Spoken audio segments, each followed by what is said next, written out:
bien, hermanos. Vamos por favor a ir a Mateo, capítulo 18. El pasaje que empezamos a revisar la semana pasada, versículos 15 al 22. Vamos a leerlos una vez más. Hacemos un rápido repaso y avanzamos con lo que tenemos para hoy. ¿Cómo se debe perdonar al hermano? Está titulado. Por tanto, si tu hermano peca contra ti, ve y repréndele estando tú y él solo. Si te oyere, has ganado a tu hermano. Mas si no te oyere, toma aún contigo a uno o dos, para que en boca de 2 o 3 testigos conste toda palabra. Si no los oyere a ellos, dilo a la iglesia. Y si no oyere a la iglesia, tenle por gentil y publicano. De cierto os digo, que todo lo que atéis en la tierra será atado en el cielo, y todo lo que desatéis en la tierra será desatado en el cielo. Otra vez os digo, que si 2 de vosotros se pusieren de acuerdo en la tierra acerca de cualquier cosa que pidieren, les será hecho por mi Padre que está en los cielos. Porque donde están 2 o 3 congregados en mi nombre, allí estoy yo en medio de ellos. Entonces se le acercó Pedro y le dijo, Señor, ¿cuántas veces perdonaré a mi hermano que peca contra mí? ¿Hasta 7? Jesús le dijo, no te digo hasta 7, sino aún hasta 70 veces 7. Bien, hemos estado estudiando acerca de la disciplina de la iglesia. Hemos visto el ejemplo de un hombre que estaba en una relación con la mujer de su padre, que la iglesia en Corinto no estaba haciendo nada al respecto, y respecto al cual Pablo da algunas indicaciones allí que se debían tomar en relación con el hombre. También estuvimos mirando los 6 pasos de la disciplina que quisiera recordar para que todos lo tuviésemos presente. El primero de estos pasos es la ofensa, aunque no es propiamente un paso, pero es como lo que inicia el proceso de la disciplina. Luego tenemos el tratamiento privado, el acompañamiento de testigos, el acompañamiento de la iglesia, la exclusión de la persona y posteriormente el recibimiento, obviamente si se da lugar a él.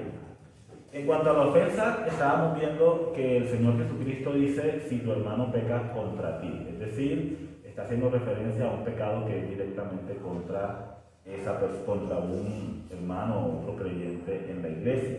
Sin embargo, decíamos que no solamente se trata de pecados que son directamente hechos contra mí como persona en lo que yo debo participar dentro del proceso de disciplina que estamos mirando, sino que también cuando yo soy testigo de una ofensa o pecado que se hace contra otro hermano.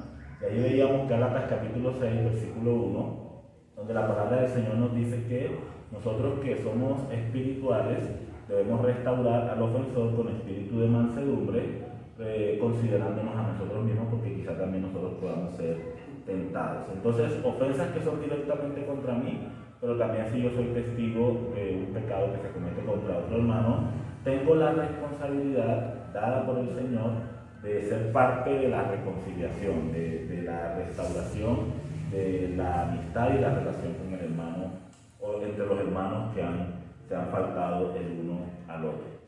También veíamos 3 tipos de pecados que son susceptibles de ser disciplinados.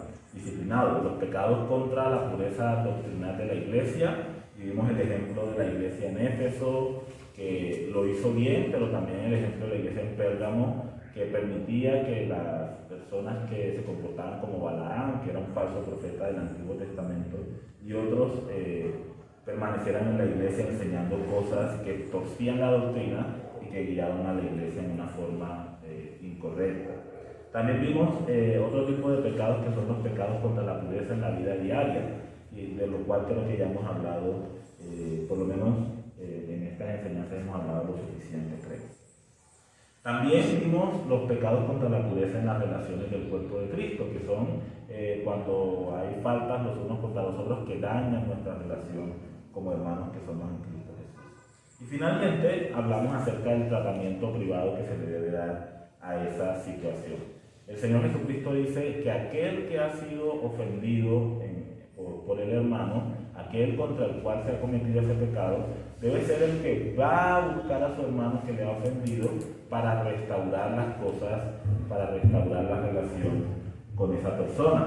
Debe ser el quien busque a este hermano que ha faltado contra él. Cuando lo busque, ¿qué debe hacer? La palabra del Señor dice, debe reprenderle. Y decíamos que eso hace referencia a hacer manifiesto el pecado. Es entablar un diálogo con la persona en la que se saca a la luz qué fue lo que se hizo mal y se procura buscar una solución al respecto de esa situación que se ha presentado. Es exponer el pecado y tratarlo en ese momento. ¿Cuál debe ser el trato? Evidentemente debe ser un trato de perdón, ¿cierto? Debe haber perdón y reconciliación allí. Y en el caso de que el hermano necesite ayuda para superar algo que quizá es un hábito fuerte en su vida en relación con ese pecado, pues nosotros ofrecerle toda la ayuda que podamos a ese hermano para que pueda superarlo. Y finalmente quedamos en el punto de que debía ser en privado, ¿cierto? Ahí fue donde concluimos la semana pasada y donde necesitamos a partir de hoy retomar para continuar con el desarrollo de nuestro tema o de nuestra enseñanza. ¿Por qué debe ser en privado este primer paso dentro del proceso de disciplina que el Señor Jesucristo nos está presentando?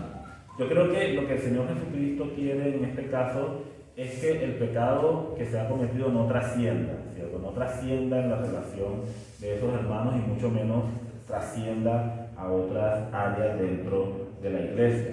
Es decir, que el pecado se pueda tratar lo más rápido posible y de la manera más eficaz posible para que eso no tenga mayores implicaciones.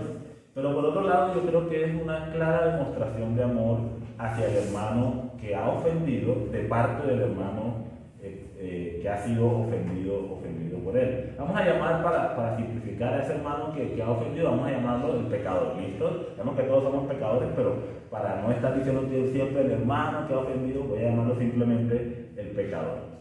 Entonces, para mostrar al pecador, en este caso es en privado, para mostrar al pecador el amor del Señor Jesucristo y un interés genuino por restaurar la relación. Es una demostración de amor, mis hermanos. Si nosotros no quisiéramos, si nosotros no estuviésemos demostrando amor a ese hermano, ¿saben cuál sería lo que en nuestra naturaleza humana quisiéramos hacer en un momento como ese? Simplemente buscamos otras personas, publicamos la falta, ¿cierto? Exponemos la falta frente a otros, avergonzamos al hermano delante de otras personas. Y lo que finalmente hacemos al hacer esto es que la brecha de separación que se produce entre el pecador y aquel que ha sido afectado, la brecha de separación que se produce es más grande. Pero cuando nosotros vamos a esta persona en privado, seguramente la única intención que tenemos es resolverlo, ¿cierto? Resolver el problema que se ha presentado en esa ocasión. ¿Por qué otra razón alguien querría hacerlo en privado? Si yo he sido ofendido, seguramente voy a estar enojado. Lo que menos quisiera hacer es darle a ese hermano la gracia, ¿cierto?, de arreglar las cosas. Lo que quizá yo quisiera hacer en mi naturaleza humana es enojarme, otra vez avergonzarlo públicamente o responderle a él o pagarle de la misma forma que él me ha hecho a mí. Sin embargo, otra vez queremos el bien de esta persona, buscamos su bienestar, buscamos la reconciliación, buscamos que ese hermano sea recuperado, que las cosas sean arregladas, no queremos aumentar el daño y por eso buscamos a la persona y en privado hablamos acerca de la situación que se ha presentado. Otra vez la meta es reconciliarse. Fíjense la forma tan bonita en que el Señor Jesucristo hace referencia a esa reconciliación o a esa restauración de la relación. En el versículo 15 el Señor lo expresa como: si te oyere, has ganado a tu hermano. ¿Se dan cuenta? Si te oyere, has ganado a tu hermano, has recuperado a tu hermano, has restaurado la relación con tu hermano, le has ayudado a crecer a tu hermano, le has ayudado a madurar, le has ayudado incluso a restaurar o a crecer en su relación con el Señor. Porque todos sabemos que cuando nosotros estamos en pecado, ¿cierto? Y quizás somos testarudos en cuanto a eso. Eso afecta a nuestra comunión también, no solamente con la persona con la que estamos en disputa, sino que eso también afecta nuestra comunión con el Señor. Entonces estamos trayendo a esa persona nuevamente a una relación de amistad natural, armoniosa, con el cuerpo de Cristo y también con el Señor. Entonces me encanta esta manera como el texto lo expresa allí. Si tu hermano te oye, lo has ganado. Si tú has ganado a tu hermano, has restaurado la amistad y has recuperado esa buena relación que debe existir entre todos los hermanos del cuerpo de Cristo. Fíjense lo que dice Santiago capítulo 5, versículo 19. Hermanos, si alguno de entre vosotros se ha extraviado de la verdad, se ha apartado del Señor, se ha alejado del cuerpo de Cristo, se ha alejado de la palabra del Señor, y alguno le hace volver, sepa que el que haga volver al pecador del error de su camino, salvará de muerte un alma y cubrirá multitud de pecados. Ahora, ¿por qué alguien querría hacer esto? Otra vez, por amor, ¿cierto? Amamos al Señor Jesucristo, amamos a nuestro hermano y queremos que nuestro hermano sea recuperado de esa situación en la que se encuentra. Es como nos decía la parábola de la oveja perdida. Si una ovejita se extravía, ¿cierto? ¿Qué debemos hacer entonces como iglesia como lo aplicábamos el domingo pasado? Debemos disponer todos los recursos posibles para traer a esa ovejita perdida, ¿cierto? Y que vuelva nuevamente al redil, que nuevamente esté en comunión con la iglesia. Fíjense lo que dice el versículo 14. Así, en Mateo 18, así no es la voluntad de vuestro Padre que está en los cielos que se pierda uno de estos pequeños. Evidentemente, no siempre se va a poder recuperar a la persona. Por eso tenemos los demás pasos de disciplina que vamos a estar considerando.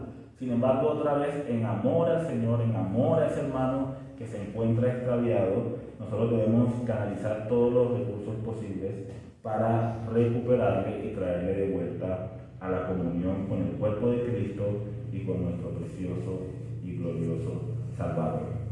¿Qué pasa si esta persona escucha a su hermano que, aunque ha sido ofendido, se ha pecado contra él, pero este hermano con amor, con gracia, expone el pecado y lo habla claramente en privado con esta persona? ¿Qué se debe hacer si esta persona escucha a su hermano, atiende a la voz, reconoce que ha faltado, confiesa su pecado? ¿Qué es lo que debería pasar bajo esas circunstancias?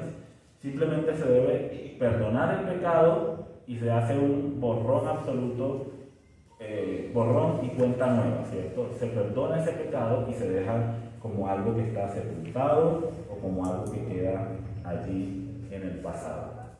Perdón, así como el Señor Jesucristo también nos ha perdonado a cada uno de nosotros. Ahora, si esta persona no escucha a su hermano, no reconoce su falta, sino que persiste en su dureza o en su terquedad, entonces es cuando nosotros entramos al siguiente paso dentro de este proceso de disciplina, que es lo que llamamos el acompañamiento con testigos. Y lo vemos allí en los versículos 16 y también una parte en el versículo 17. Mas si no te oyere, toma aún contigo a uno o dos, para que en boca de 2 o 3 testigos conste toda palabra. Entonces Jesús dice, ahora no vas a desistir, porque tenemos que recuperarlo, ¿cierto? Sin embargo, ya no vas a ir tú solo. Y una pequeña observación aquí, y es algo que nos compartía el pastor Juan el miércoles mientras estábamos allí en el tiempo de oración. Y es que, ¿cuántas veces debería yo intentar ese primer paso del proceso de disciplina? Porque nosotros somos bastante desesperaditos, ¿cierto? Entonces yo podría decir, no, ya yo lo hice y él no me escuchó, entonces voy a buscar a los testigos y voy a ir con esos testigos a hablar con el hermano, ¿cierto? Sino que el pastor nos decía que por lo menos unas 3 veces podríamos darle a la persona la oportunidad de reconsiderar lo que está haciendo. Y de esa forma seguimos mostrando amor, no estamos apresurados por juzgar, no estamos apresurados por condenar, no estamos apresurados por cortarle la cabeza al hermano. Recuerden que la motivación es una motivación de restauración para la vida de esta persona. Ahora, habrán casos, supongo, diferentes en que la persona, no sé, puede mostrar una actitud que amerite una acción mucho más rápida, pero creo que el Señor nos da la sabiduría para evaluar cada caso y responder en amor, sabiduría y gracia frente a la situación que se está presentando. Pero bien, este hermano no nos ha escuchado, ¿cierto? No, aunque lo hemos buscado, aunque hemos querido restablecer la relación, este hermano no nos ha escuchado. Entonces, ahora lo que vamos a hacer es que vamos a tomar a una o dos personas para que seamos tres los testigos de la situación que se ha presentado allí. Ahora, ¿qué se debe hacer entonces al tomar estos testigos para que nos acompañen en el caso en el proceso de disciplina? Se debe hacer exactamente lo mismo que en el paso anterior. Se debe buscar a la persona, se debe reprender a la persona entendiendo lo que la palabra reprensión comunica, ¿cierto? Que es exponer el pecado y tratarlo, entablar ese diálogo. Se debe ir con estas dos personas al hermano. ¿Y cuál es el propósito de que estos testigos estén ahí presentes? Yo encuentro dos propósitos en lo que el Señor Jesucristo expresa aquí. El primero de esos propósitos es el propósito de escuchar. Fíjense que dice para que en boca de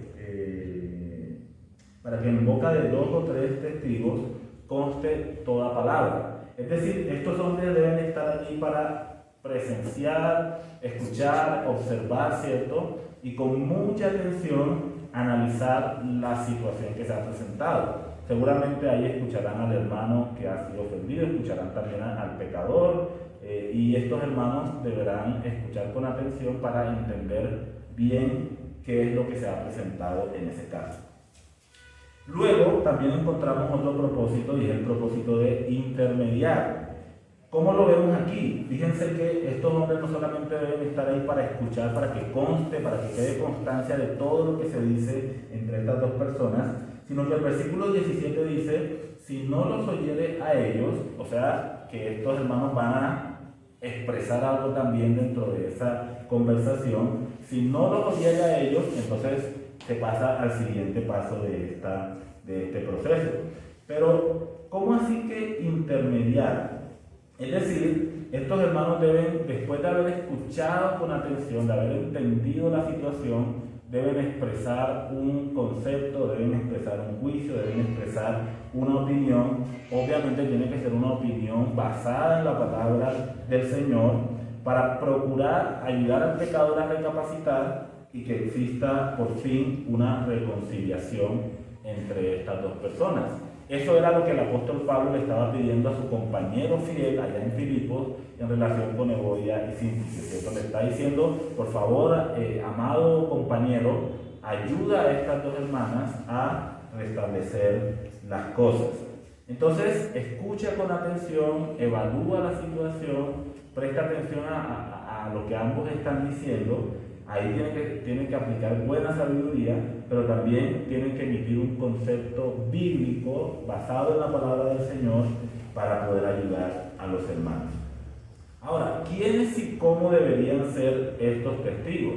Es decir, pensemos por un momento, si yo entro en una disputa con mi hermano Rosen, perdón que lo tome como ejemplo, hermano Rosen. Ya yo fui, hablé con el hermano Rosen y le dije, hermano Rosen, pero usted me ofendió, me dio una cachetada, arrepiéntate, ¿cierto? Y el hermano Rosen me dice, pues no me arrepiento, ¿y qué? Entonces, ese es el testigo, ¿cierto? Voy a traer a dos testigos para que hablemos. Entonces traigo, en ese momento voy y busco a mi compinche, ¿cierto? A mi amiguis, aquel que siempre está de mi parte en todo lo que yo hago, y le digo, amiguis, ven, necesito que le caigamos al hermano Rosen.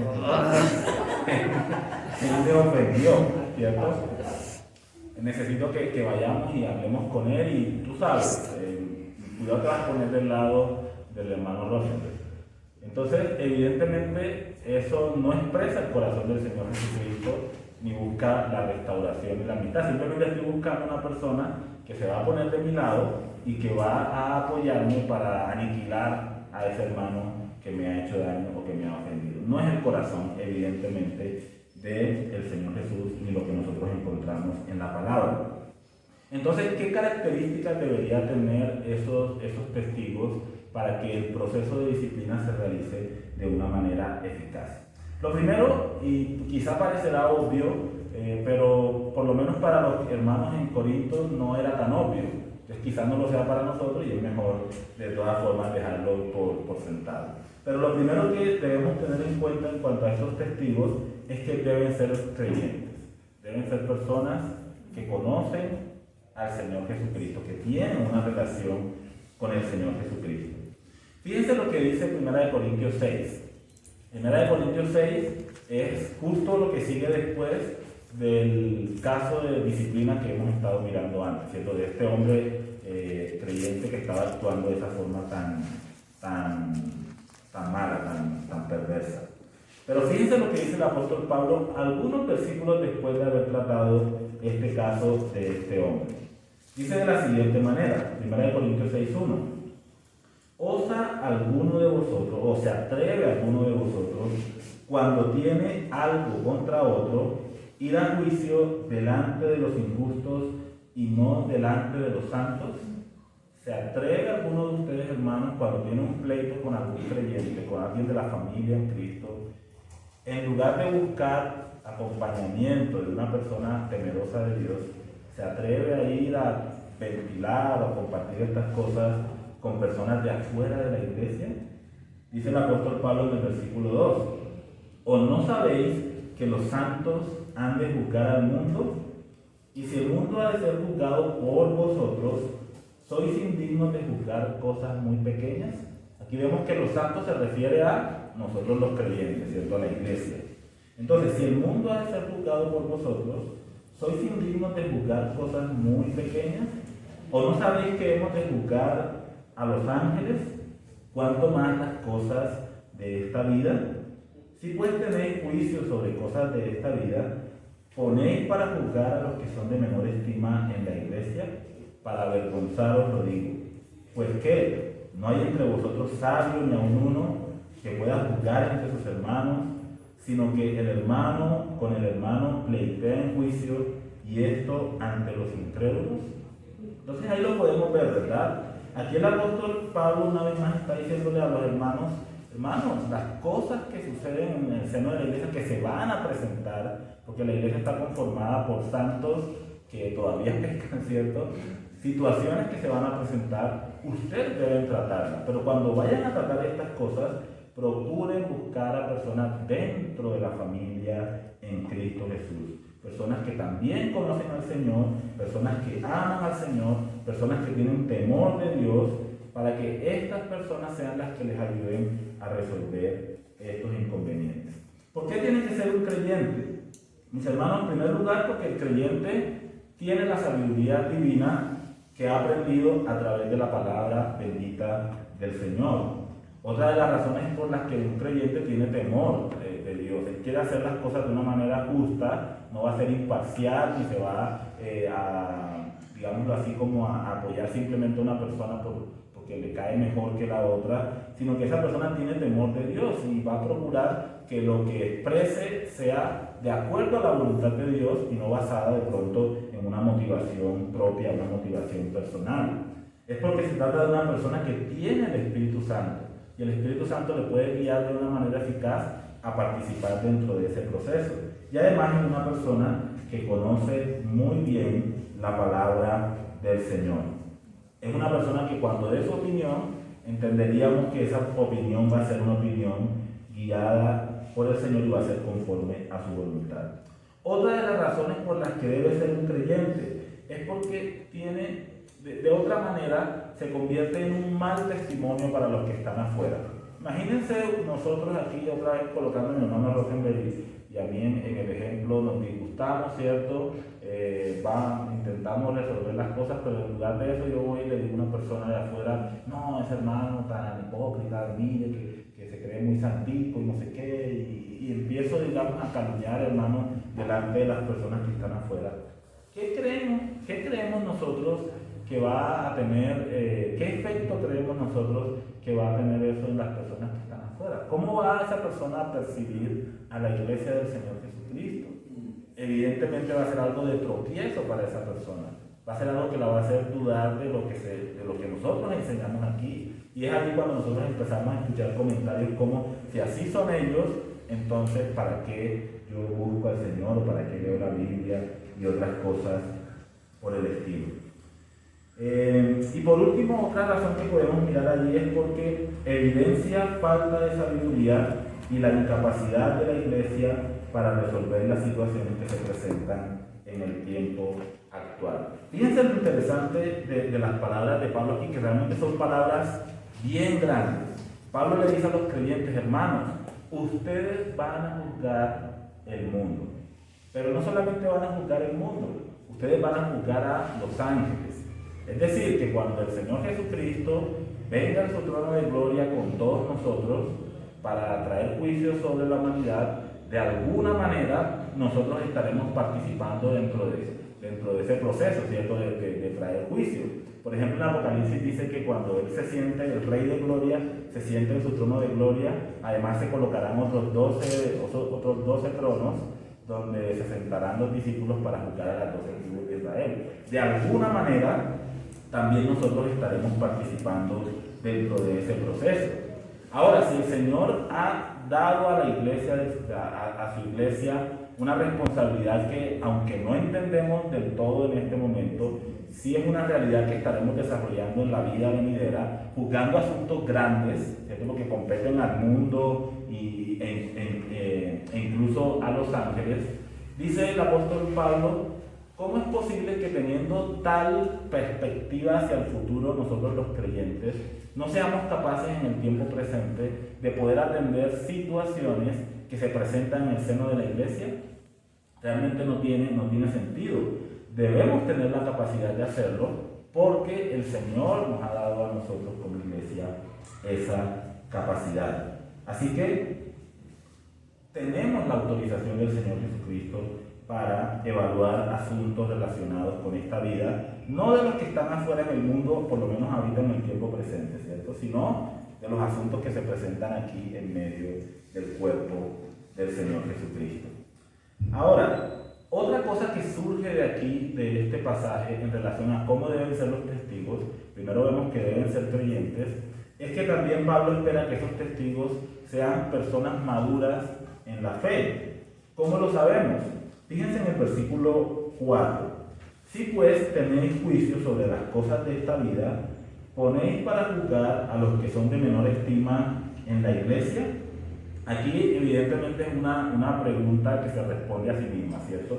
Pablo está diciendo, cuando ustedes van a juzgar asuntos de la iglesia, no van a colocar a personas que son de menor estima para tocar esos temas o para lidiar con esas situaciones. Ahora, Pablo aquí no está menospreciando a ningún hermano.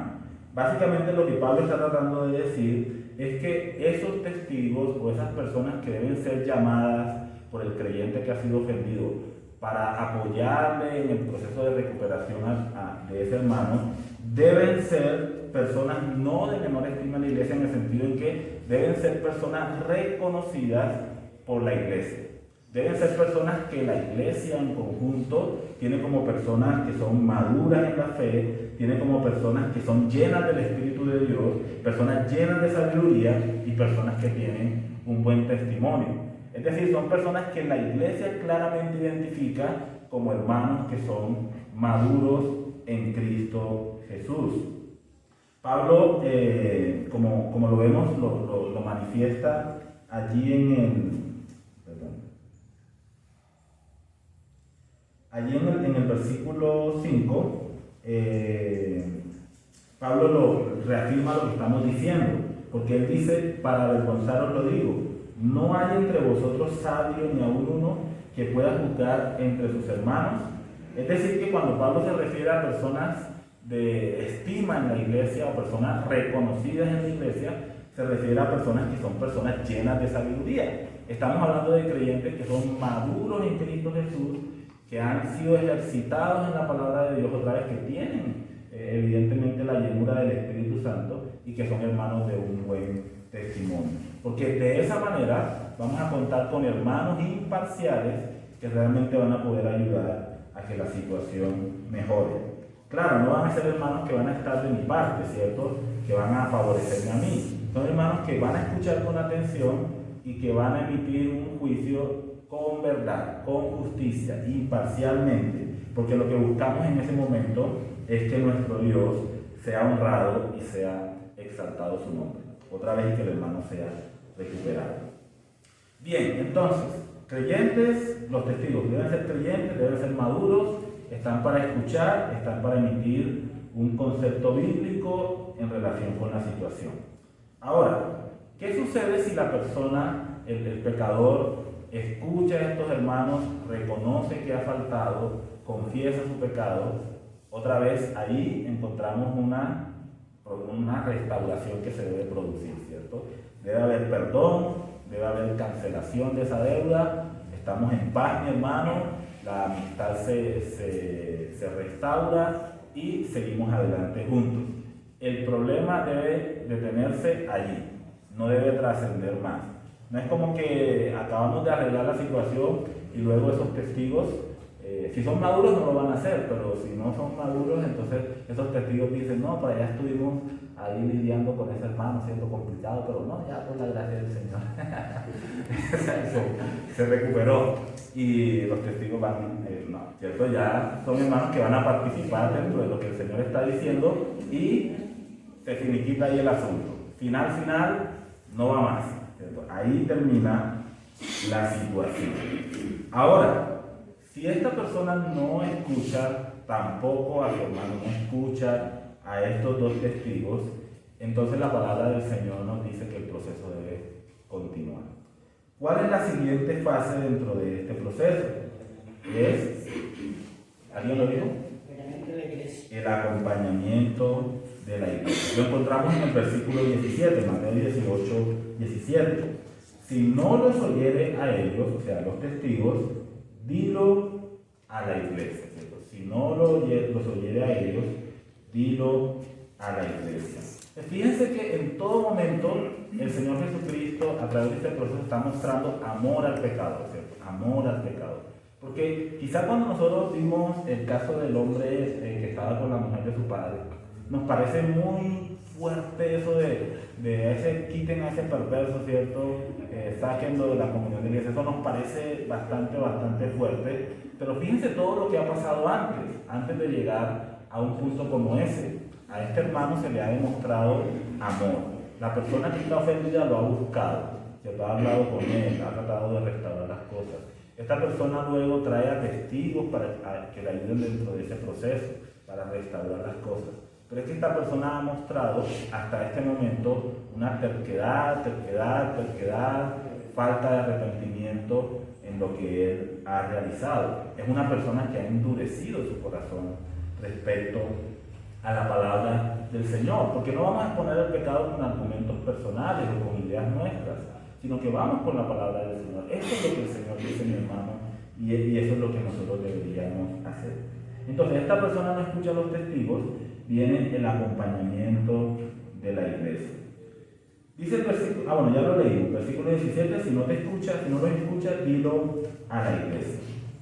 Entonces, ¿qué debe hacer aquí la persona que ha sido ofendida o incluso los testigos que están acompañando este proceso?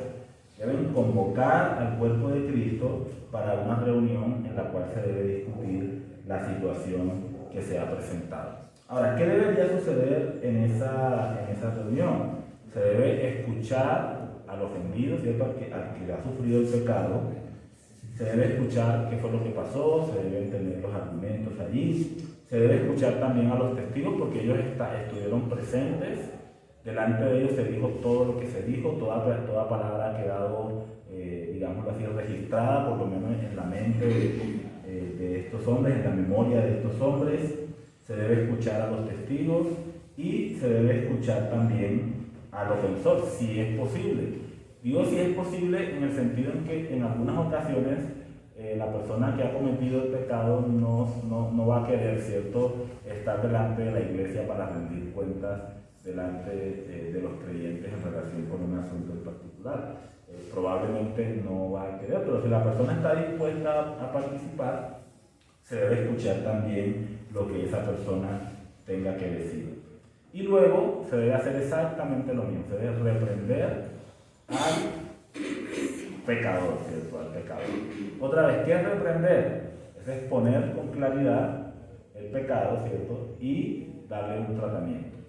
El que la iglesia considere, guiada por sus ancianos, por los pastores, considere que es el más indicado de acuerdo a lo que la palabra del Señor tiene para mostrarnos.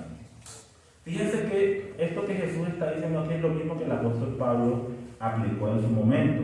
Cuando vimos en 1 Corintios capítulo 5, los versículos 4 y 5, el apóstol Pablo decía: en el nombre de nuestro Señor Jesucristo, reunidos vosotros y mi espíritu, porque él estaba lejos de allí, pero él de alguna manera está participando con ellos, apoyándoles en ese proceso, con el poder de nuestro Señor Jesucristo, el tal sea entregado a Satanás. Es decir, reunidos, tomen una decisión.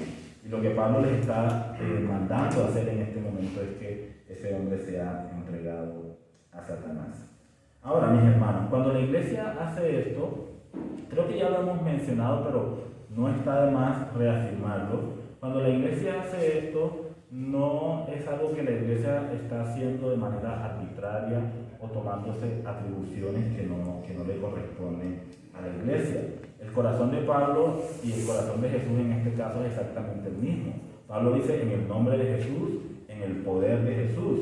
Pero si nosotros miramos las palabras exactas con las que Jesús expresó esta autoridad que la iglesia tenía para tratar con asuntos de pecado en su seno, encontramos en los versículos 18 al 20, ahí dentro de Mateo capítulo 18. O sea, Mateo 18 al 20, que dice: de cierto os digo que todo lo que atéis en la tierra será atado en el cielo, y todo lo que desatéis en la tierra será desatado en el cielo. Esta expresión de palabras más, palabras menos, está hablando de decisiones. Es decir, aquellas decisiones que la iglesia toma en la tierra son decisiones que, si son tomadas evidentemente bajo la guía de la palabra de Dios, bajo la guía del Espíritu Santo, conformes a la palabra de Dios, van a ser decisiones que son completamente respaldadas en el cielo. Es decir, el Señor Jesucristo está presente ahí, ¿cierto?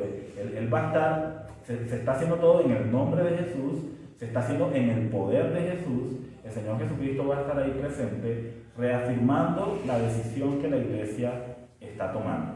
Porque la iglesia está escuchando a Jesús y está obedeciendo sus indicaciones.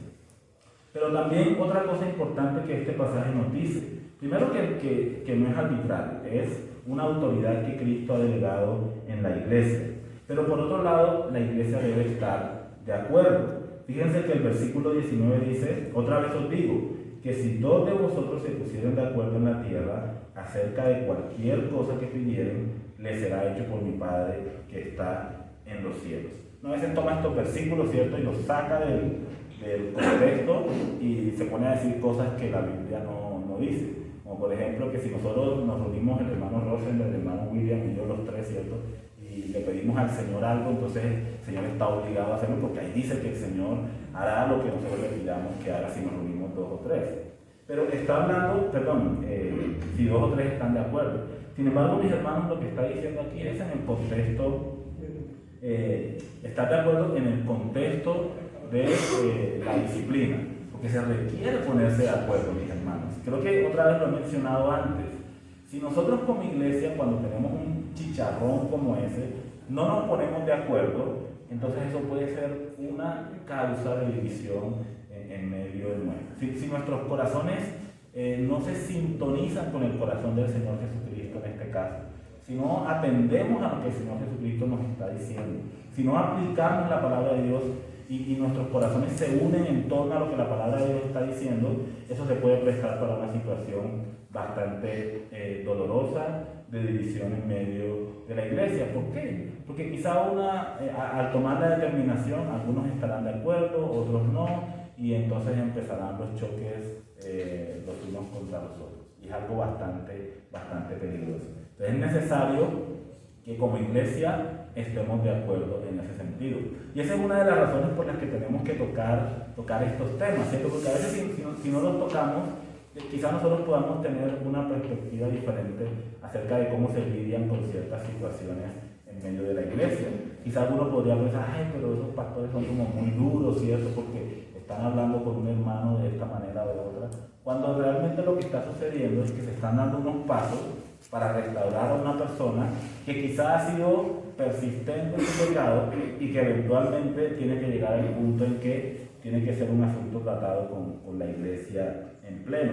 Y aquí, mis hermanos, yo quiero hacer un llamado a la sabiduría. ¿Por qué? Porque a veces como pastores nosotros tenemos que tocar ciertas situaciones con algunas personas y nosotros queremos hacerlo en el sentido correcto, ¿cierto? Siguiendo las palabras de Jesús. Queremos ser prudentes, queremos tratar la situación en privado con la persona, luego queremos tratarlo con testigos, hacer el proceso del cual estamos hablando. Pero hay ocasiones en que el pecador o el que ha sido ofendido no tiene esa misma prudencia para lidiar con la situación. Entonces, ¿qué hace? A veces habla por aquí, después habla por allá, esparce rumores, hace comentarios y termina indisponiendo a las personas contra en este caso, perdónenme que lo aplique de esa manera tan directa, quizás termina indisponiendo a las personas contra el liderazgo. Mis hermanos, yo creo que el corazón de nosotros como pastores aquí en nuestra iglesia es guiar a la iglesia hacia la santidad, guiar a la iglesia hacia una relación más estrecha con el Señor Jesucristo. No tenemos intereses personales, no queremos hacer las cosas para buscar una buena posición para nosotros mismos. Yo creo que no tenemos necesidad de eso.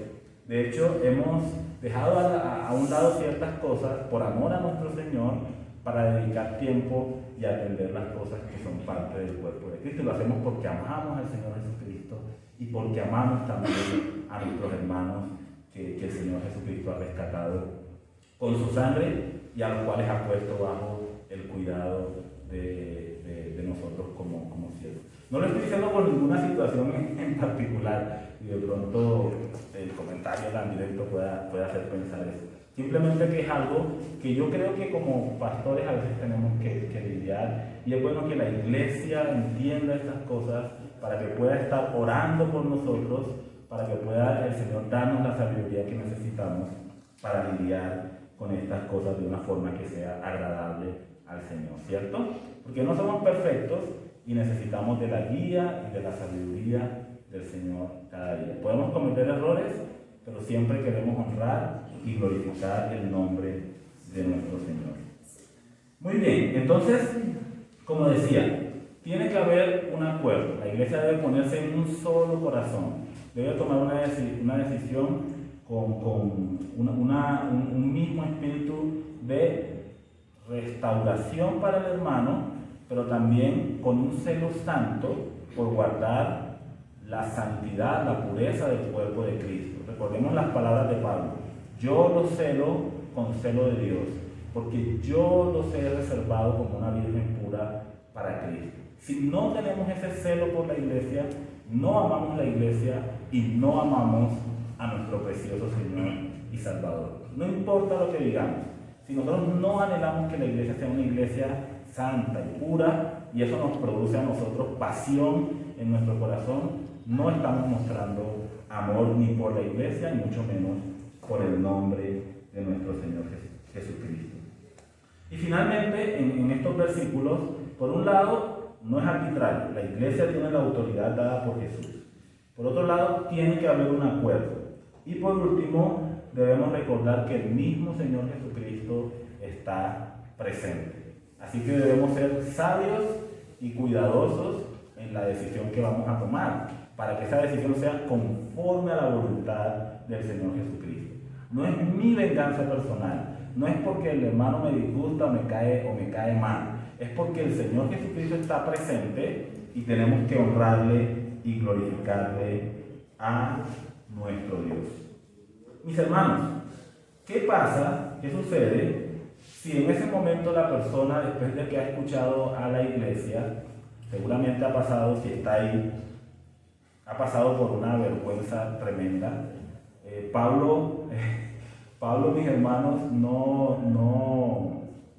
¿cómo digo? En lo que leíamos hace un momento, Pablo a veces dice, lo digo para avergonzarlo, ¿cierto? Como que no tiene problemas en avergonzar a la gente, pero no es así. Se supone que los otros pasos ya han sido dados, en los cuales, hermano, ¿cierto? Reaccione, hermano, arrepiéntase, hermano, tiene que reconciliarse con el Señor. Ya se han dado unos pasos.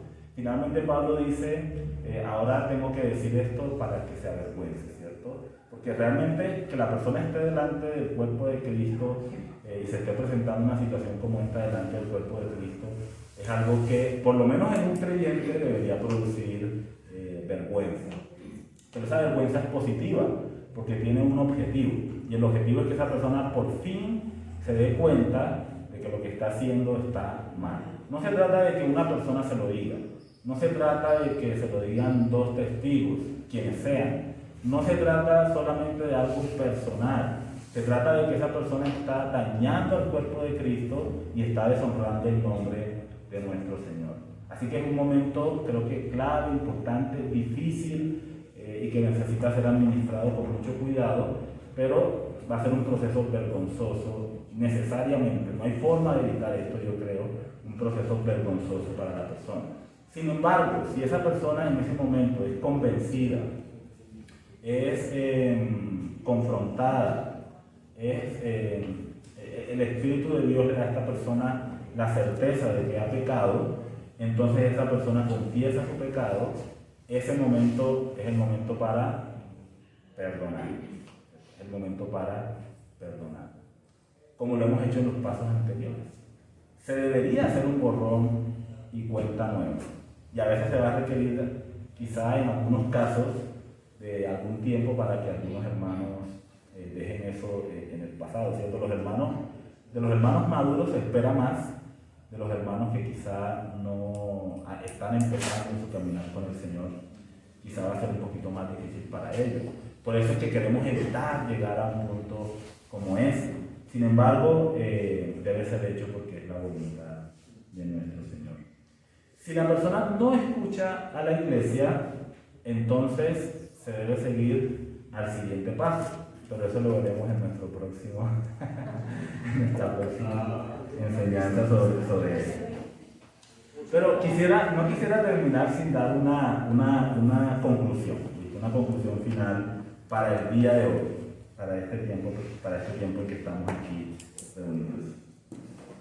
Mis hermanos, estos pasos que el Señor Jesucristo nos da aquí son pasos que muestran amor y aprecio por cada persona dentro del cuerpo de Cristo. Otra vez, ¿por qué más nos tomaríamos todo este trabajo si no es porque amamos a esa persona y queremos que esa persona sea restaurada a la comunión plena con el cuerpo de Cristo y con su Señor? Es una oveja perdida que necesita todo nuestro esfuerzo para recuperarla. Y el Señor Jesucristo nos ha dado las indicaciones para hacerlo. Entonces, la disciplina muestra amor, ¿cierto? Amor. Y también muestra un celo por la santidad de nuestro Dios. Y finalmente, seamos sencillos de corazón, mis hermanos, en ese aspecto. Cada uno de nosotros. Es un llamado para cada uno de nosotros. Empezando desde acá y siguiendo hasta cada uno de ustedes. Cada uno de nosotros, mis hermanos, deberíamos tener un espíritu enseñable. Porque, ¿saben? Ninguno de nosotros estamos exentos de pasar por una situación como esta. Ninguno de nosotros. Y yo no me voy a poner aquí a decir, yo sí estoy fuera de la lista, no. Yo, delante del Señor, soy consciente de que también peco, que también fallo, que también tropiezo. Y quizá en algún momento pueda dañarles a algunos de ustedes. No es mi intención, no quisiera hacerlo, no quiero ser el ofensor, ¿cierto? Procuro de todo corazón no ser tropiezo para ninguno de mis hermanos, pero es algo que puede suceder. En esos momentos, en lugar de reaccionar como hacemos todos los hombres sin Cristo, enorgulleciéndonos, pensando que tenemos la razón, pensando que todos los demás son los que están equivocados, tengamos un espíritu enseñable. Estemos dispuestos a escuchar a nuestros hermanos cuando se acercan a nosotros para llamarnos la atención. Estemos dispuestos a atender a la voz de nuestros hermanos en Cristo. Porque si la persona se está acercando a nosotros para hablarnos a nosotros, si le pone por allá a esparcir rumores y todas esas cosas, ya es diferente, ¿cierto? Ahora lo que tenemos que buscarle somos nosotros. Pero si esa persona se está acercando a nosotros para hablar, porque esa persona nos ama, porque esa persona quiere restaurar las cosas con nosotros. Y prestemos atención a lo que esa persona nos está diciendo. Ese hermano que se acerca a nosotros en privado es un hermano fiel, que nos ama sinceramente, y que aunque quizás nos va a decir algo que puede sonar un poquito fuerte, un poquito duro, ese hermano vale la pena escuchar, es digno de ser escuchado, porque me buscó a mí para hablar conmigo de esa situación. Uno de los mejores regalos que yo considero que he tenido en mi vida desde que conocí al Señor, e incluso ahora, es el regalo de personas que se acercan a mí y me dicen: hermano Alejandro, pastor, Alejo, Alejito, mira, te equivocaste en esto. Y lo aprecio, porque yo no quiero seguir testarudo rumbo a un camino que me va a llevar a la destrucción. Si ustedes ven en mi vida algo que me hace daño, búsquenme, díganmelo, sean fieles conmigo, ámenme lo suficiente como para acercarse a mí y decirme: pastor, mire, tal cosa yo he notado y quisiera pedirles que reconsidere, ¿cierto? La palabra del Señor dice, porque yo necesito también ser enseñado. Y cada uno de nosotros en medio de la iglesia, ¿cierto? Entonces tengamos un espíritu enseñable. Y en segundo lugar, estemos dispuestos también a buscar a nuestros hermanos cuando nos ofenden. No nos quedemos ahí, ¿cierto?, atornillados en nuestros pensamientos, tratando de dilucidar cosas que a veces todas son equivocadas, mirando los motivos, las cosas con malicia. Ese hermano hizo esto, lo volvió a hacer, y alimentando maliciosamente nuestra imaginación. No, vayamos al hermano y tratemos las cosas directamente con esa persona. Hermano, tú me ofendiste. ¿Cómo así? ¿Qué fue lo que hice? Tal y tal cosa. Y habrá oportunidad para aclararlo si es un malentendido, o por otro lado, exponer la situación si es que se trató de algo que realmente es pecaminoso. Pero tengamos la disposición de hacerlo. Yo sé que no es fácil. Muchas de las cosas que el Señor Jesucristo nos pide que hagamos van en franca oposición contra nuestra naturaleza pecaminosa. Pero nosotros tenemos el Espíritu de Dios en nosotros, que nos impulsa, que nos da la fuerza, que nos convence, que nos guía a la verdad, para que tomemos esas decisiones y hagamos lo que es agradable al Señor y lo que le honra a Él. Entonces quisiera dejar hoy como aplicación esas dos cosas. Tengamos un espíritu enseñable y estemos dispuestos para buscar a nuestros hermanos y amarles, siendo fieles al decirles la verdad.